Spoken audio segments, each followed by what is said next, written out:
Atos 19, de 1 ao 20, diz assim: Aconteceu que enquanto Apolo estava em Corinto, Paulo, tendo passado pelas regiões mais altas, chegou a Éfeso.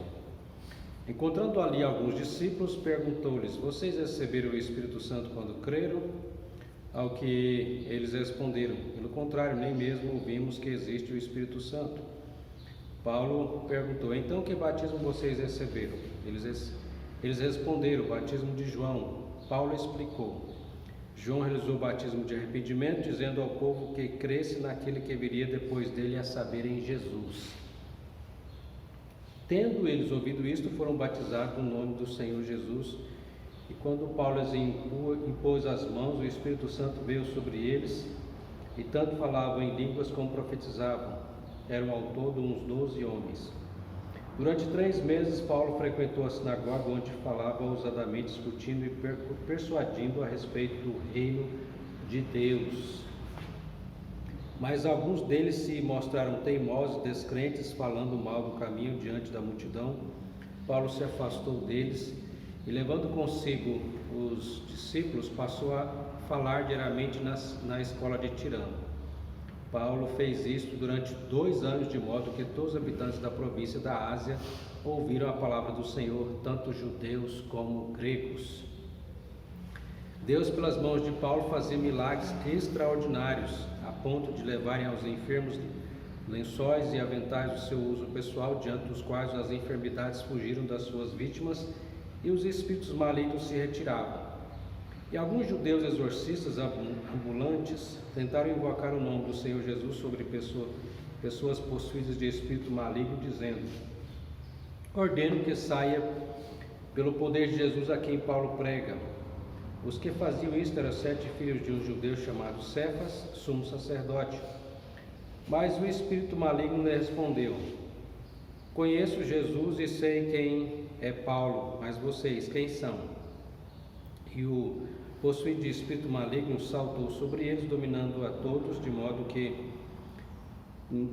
prevaleceu contra eles, que nus e feridos fugiram daquela casa. Este fato chegou ao conhecimento de todos os moradores de Éfeso, tanto judeus como gregos. Veio temor sobre todos eles, e o nome do Senhor Jesus era engrandecido.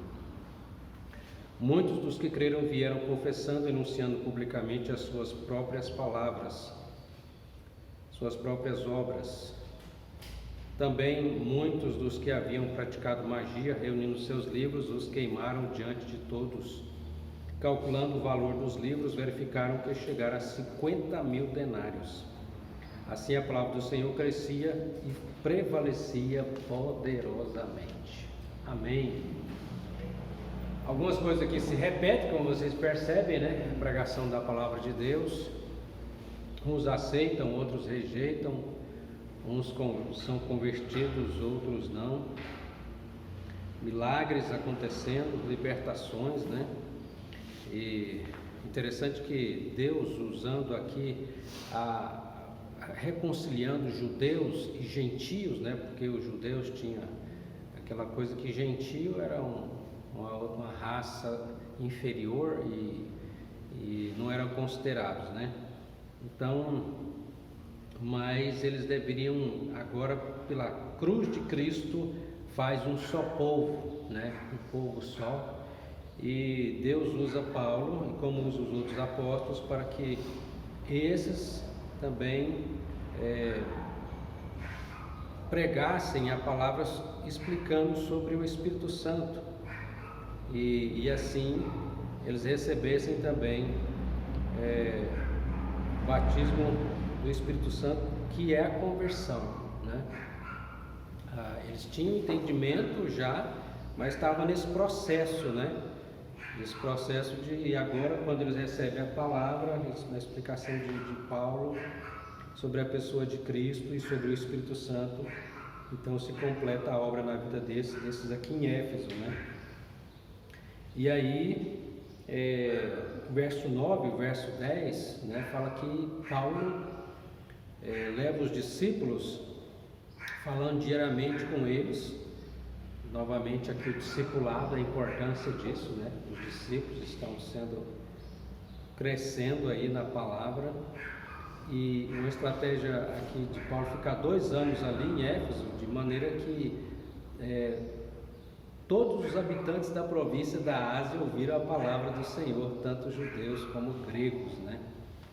Então, e aí vem aqueles que querem também aparecer, né? Que não era o propósito dos apóstolos, da equipe missionária não era essa, mas tem aqueles aí, os 7 judeus, filhos de um sumo sacerdote chamado Cefas, que vai expulsar um demônio lá e apanha feio, né? Sai nus e feridos, né? E o povo então percebe que a coisa não é brincadeira, né? A coisa é séria, e tem que ter realmente compromisso e temor a Deus. E assim a palavra, diz o verso 20, assim a palavra do Senhor crescia e prevalecia poderosamente. Eu quero destacar também o fato de que muitos feiticeiros, muitos que praticavam magia se converteram, né? Muitas pessoas envolvidas nisso se converteram e levaram os livros e queimaram os livros, tantos que era cerca de 50 mil denários, né? Queimaram os livros como diz aqui o versículo 18 e 20, né? Denunciando publicamente as suas próprias obras. Principalmente eu fico pensando hoje como está muito em voga essa questão feitiçaria, de magia, como sendo uma coisa legal, né? Mas biblicamente você percebe aqui, né?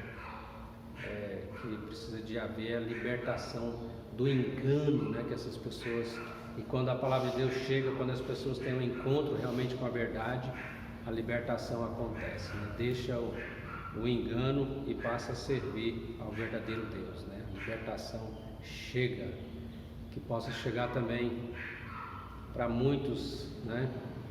Nas nossas cidades, né? Em nome de Jesus.